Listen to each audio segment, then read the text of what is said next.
Good evening बच्चों। आज हम लोग करेंगे क्वेश्चन नंबर 5, जिसमें बोला गया है all the particles of a body are situated at a distance are all the particles of the body are situated at a distance are from the origin the distance of the centre of the mass of the body from the origin. अब centre of mass की जो value है वो origin से कितना होगा, तो equal to r दिया है, greater than r and equal to are,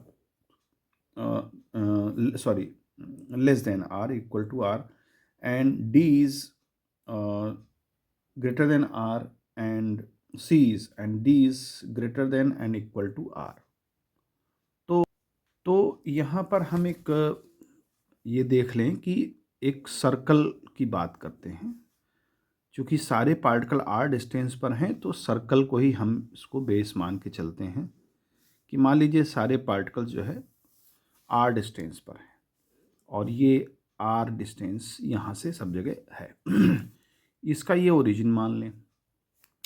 अब देखिए, इसको दो तीन तरह से हम सोचेंगे कि अगर मान लीजिए बहुत सारे पार्टिकल इस डायरेक्शन में हैं, ठीक, और कुछ पार्टिकल सिर्फ इस डायरेक्शन में है, तो जाहिर सी बात है कि सेंटर ऑफ मास ज़्यादा वाले पार्टिकल की तरफ शिफ्ट करेगा। अगर हम सेंटर ऑफ मास को की डिस्टेंस को x मान लें, मान लीजिए x डिस्टेंस पर है, तो भाई ओरिजिन से इस डायरेक्शन में कहीं आएगा, बीच में तो आएगा नहीं, क्योंकि ज़्यादा मास यहाँ डिस्ट्रीब्यूटेड है।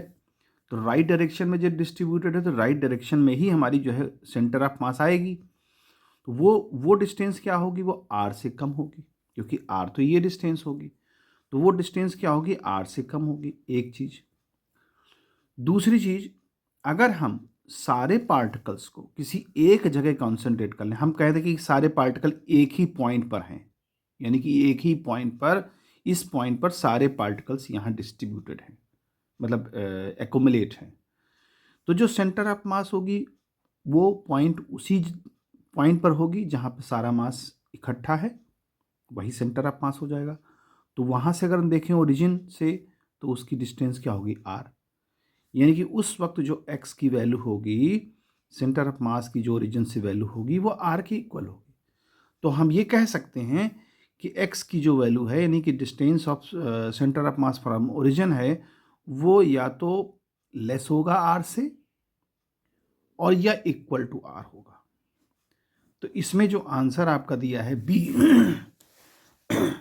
बी आंसर है, x की value less than r and equal to r। तो ये हमारा आंसर सही होगा, तो ऑप्शन बी वाला करेक्ट है। तो इस तरह से इस क्वेश्चन को सॉल्व कर लेंगे।